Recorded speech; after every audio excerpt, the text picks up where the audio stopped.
Suara saya terdengar? Sorry, sorry. Dengar, Bu. Oke.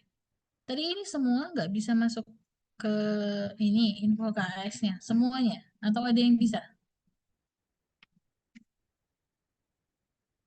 Atau ada yang bisa ya? Semuanya ya Bu, nggak bisa masuk di Aja UKH. ya? Oke, oke deh. Nggak tahu nih ada masalah apa juga Butika. Jadi gini, em, kayak tadi ya, Butika minta tolong PJMK, tapi ini Butika akan sesuaikan dengan screenshotan nanti. Kalau namanya ada tapi di screenshotannya tidak ada yang bersangkutan, jadi nggak Butika absen.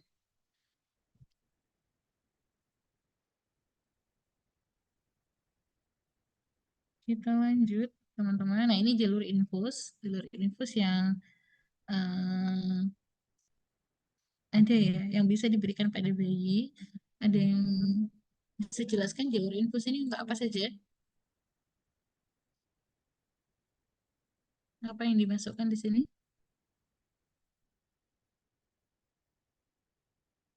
Mungkin nanti di praktikum ini ya, nanti persiapan sebelum masuk praktikum ya, akan saya tanyakan kembali. Biar kalian juga persiapan sebelum belajar.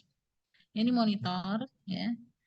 Nah, ini indikator-indikator di sini ada tekanan darah ya, ada saturasi oksigen, denyut nadi, ya, respiratory rate juga ada di sini. Nah, ini beberapa plate-nya yang ditempelkan.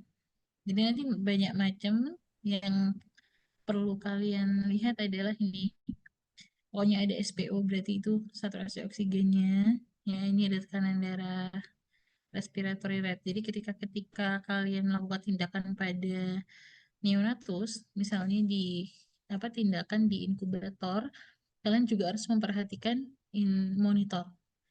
Jika tindakan kalian itu membuat saturasi oksigennya menurun dengan cepat, nah itu segera kalian evaluasi apa yang terjadi, lepaskah, atau memang ada tindakan-tindakan kalian yang mungkin salah satunya terjadi penyumbatan atau sesak pada bayi dan semacamnya. Karena ketika bayi misalnya dalam kondisi dia nggak sadar dan semacamnya gitu ya, ya refleks-refleks natural yang biasanya misalnya refleks menelan yang biasanya harus ada nafas yang biasanya normal itu kemungkinan juga akan mengalami permasalahan. Jadi hati-hati ketika kalian nanti menangani bayi dengan banyak alat bantu nafas ya dan semacamnya. Jadi harus kalian perhatikan. Nah, ini ada CPAP ya.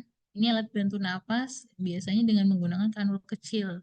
Nanti dimasukkan ke dalam hidung si bayi.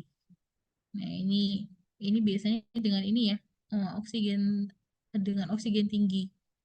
Nah, biasanya oksigen tinggi ini biasanya juga akan terjadi permasalahan pada bayi ya, kerusakan juga pada ininya, respirasinya. Nah, ini mesin pernapasan otomatis untuk gangguan pernapasan berat.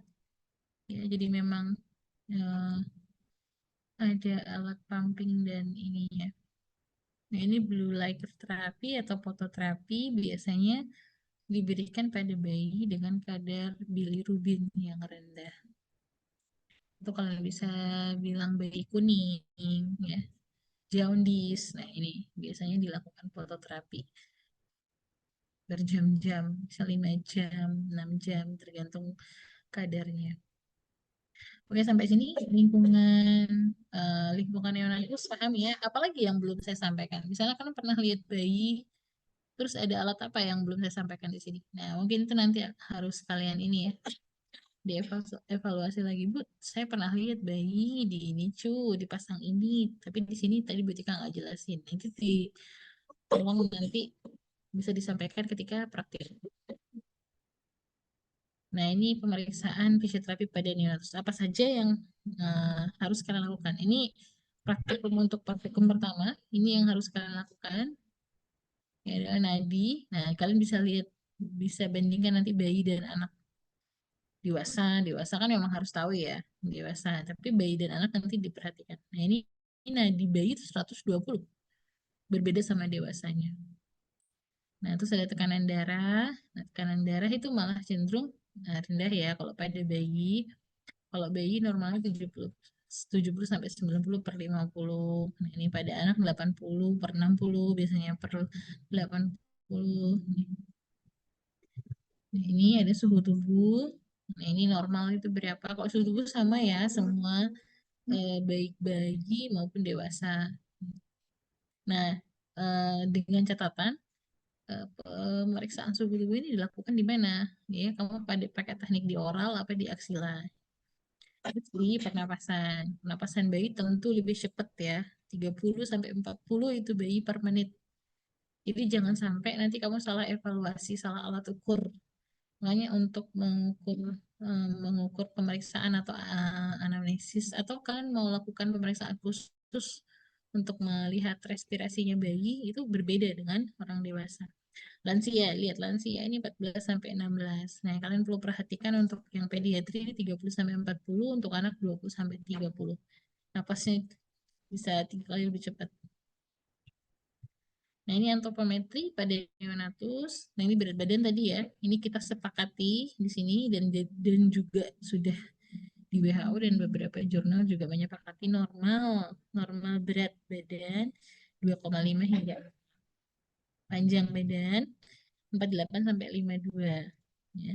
Lingkar dadanya 30 sampai 38, lingkar kepala ini besok ketika praktikum ini kalian akan mengukur ini semuanya. Ya, lingkar kepala, frekuensi jantung, respiratory rate, pernafasan, ngitung pernafasan sama denyut nadi beda ya. Nah, kulitnya kemerah-merahan dan licin. Ini untuk lihat turgor kulitnya. Nah, ini untuk melihat tonus postural pada neonatus. Nah, ini ketika, sorry kok palpasi. Ini inspeksi ya. Ya, ini dilihat. Ini seharusnya cenderung kah? Kalau kalau neonatus ya 1 bulan itu cenderung ke fleksi, ya, fleksiologikal fisiologi sini. Jadi nggak kebuka gini. Nah, ini pasti ada permasalahan ini. Karena postural secara normalnya antrefleksi semuanya kayak seperti ini. Nah, ini ketika palpasi. Nah, ini. Nah, ini pemeriksaan gerak. Ini tadi yang ditarik seharusnya dia eh, kepalanya juga fleksi. Nah, ini ketika dilakukan fluffy, ini kan ini sedikit fluffy ya. Fluffy itu kalau kakinya lurus-lurus seperti ini. Nanti ada pemeriksaan gerak tersendiri ya. Jadi contohnya pada ini untuk cerebral palsy. Jadi beberapa jurnal itu memang menyatakan bisa melakukan autis deh ke autis nggak usah ke CP untuk melihat deteksi dini atau pemeriksaan autis itu tidak bisa di bawah 2 tahun ya, tapi kita bisa melihat gejala-gejala itu di bawah 2 tahun. Nanti kita akan pada kasus-kasus autis itu kita akan lihat, nah karakteristik anak dengan resiko autis itu kayak gini. Tapi diagnosa nggak bisa ditetapkan sebelum dia usia 2 tahun. Itu salah satu autis. Nanti ada cerebral palsy. Di cerebral palsy kita bisa melihat di usia 1-2 bulan bahkan dia akan nanti cenderung CP-nya ke arah mana. Dilihat dari postural dan gerakan. Nah, itu. Jadi ada yang bisa lihat, nggak bisa kalau kita belum melihat ada permasalahan toraksnya, permasalahan geraknya, kita nggak akan bisa lihat dia diagnosa CP-nya ke arah mana. Ternyata bisa. Jadi dilihat dari gejala. Jadi makanya deteksi dini itu sangat penting di sini, ya. Kalian harus tahu dulu neonatus normal itu pergerakannya gimana, posturnya gimana, ya. Baru nanti kalian bisa lihat, oh ini yang masalah nih, ini yang ada permasalahan ini. Nah, untuk beberapa refleks primitif ya. Nanti refleks primitif juga ada materinya tersendiri. Cuman ini akan saya sounding terus-terusan. Karena refleks itu eh, akan banyak keluar di banyak kasus. Ya, nih glabelar di sini. Harusnya matanya nutup. Ini snouting refleks. Ya, ada routing itu mencari. Jadi kalau misalnya kamu bayi baru lahir, ngapain nih nangis terus bayinya, tiba-tiba kamu taruh tanganmu di sini, oh dia haus, itu salah. Ya, ini refleks. Jadi dia bakal makan terus deh kayak gini. Ya, jadi jangan ngecek, oh lapar nih, kamu naruh tangannya di sini. Ya enggak, itu refleks noting. Sekenyang apapun dia, kamu giniin dia akan mengejar, ini refleksnya. Nah, ada refleks Grabs refleks, ada moro refleks. Ini moro refleks kayak gini.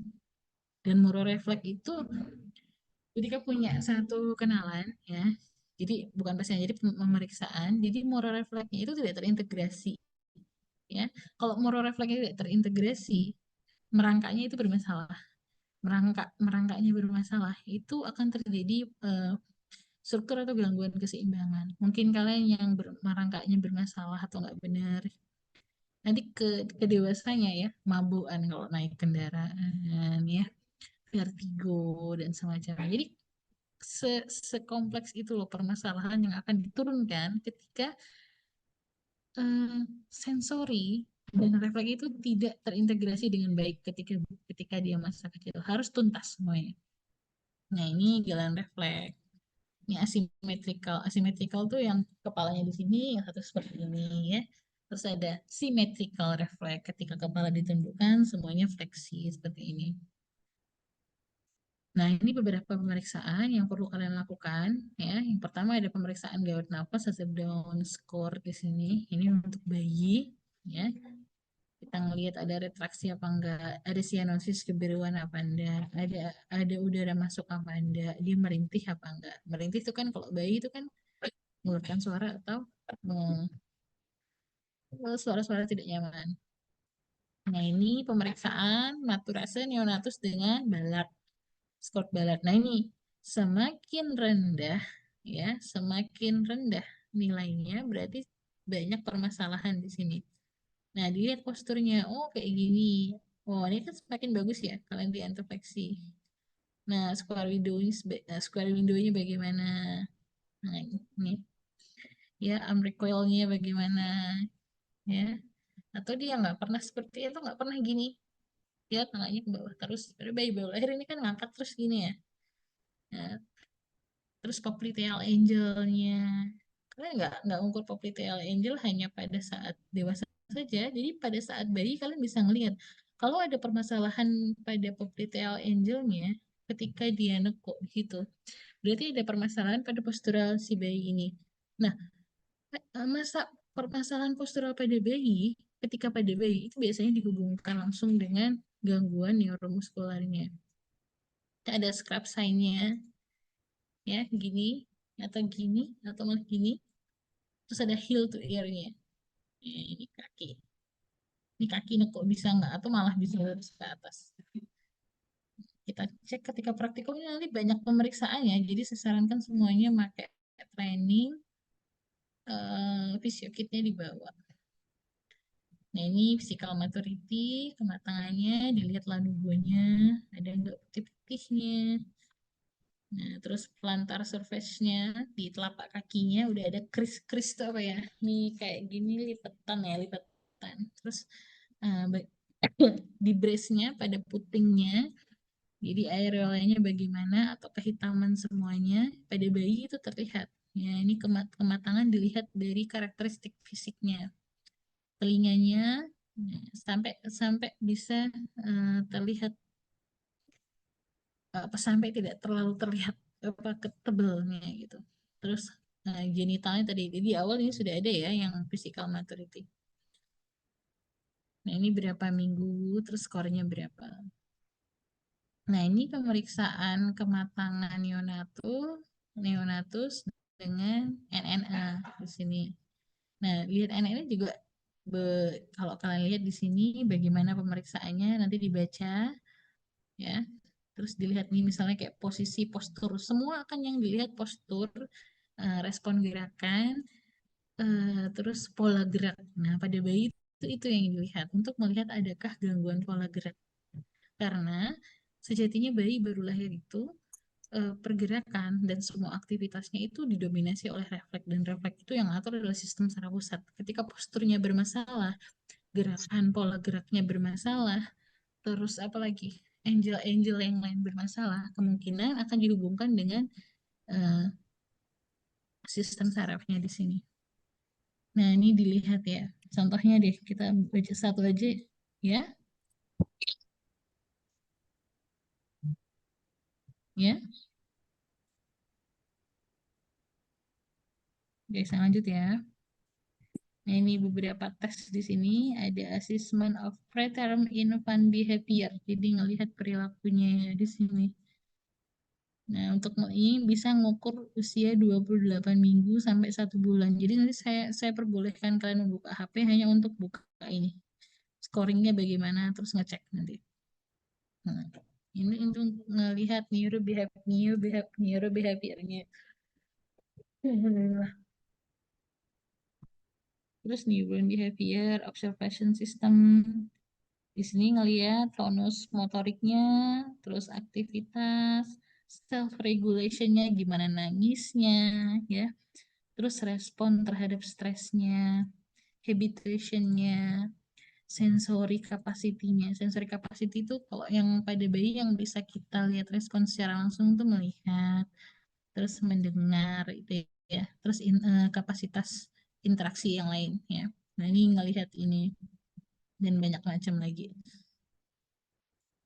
Oke, itu tadi beberapa alat-alat asesmen yang bisa dilakukan pada dan masih banyak lagi ya. Masih banyak lagi yang bisa kalian lihat dan sekarang itu eh, malah lebih cenderung kayak ini ya, AI ya untuk melihat ininya. Jadi